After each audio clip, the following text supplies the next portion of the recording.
Marks day one of the delayed trial of Henry Dinkins, the man accused of killing 10-year-old Breasia-Terrell. The bench trial is underway at Scott County after Dinkins and his defense team waived his right to a jury trial just hours before jury selection. Today, state prosecutors shared their opening statement and called their first round of witnesses.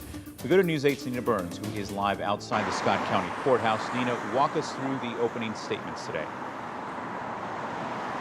Thanks, John. In many child victim cases, prosecutors use an emotional tactic to prove their case. That can be achieved by describing the victim in great detail.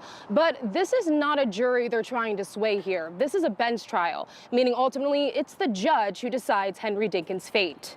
Today, the state brought 4 witnesses to the stand, but before that, we're opening statements.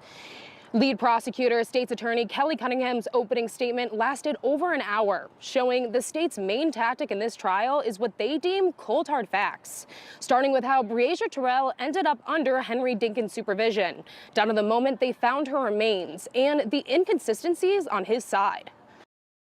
He was wearing those gold shoes, but then he had on something distinctly different. What I'm going to call the life beater white t-shirt versus one that has sleeves, and then a different pair of shorts, that had different pattern.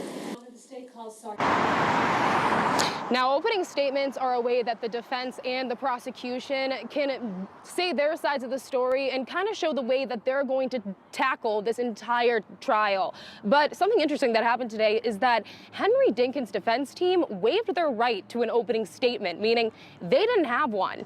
So we're not quite sure their tactics throughout this trial at this point, but it's day one, meaning there is plenty more time to see where they're going with this. But back to you, John.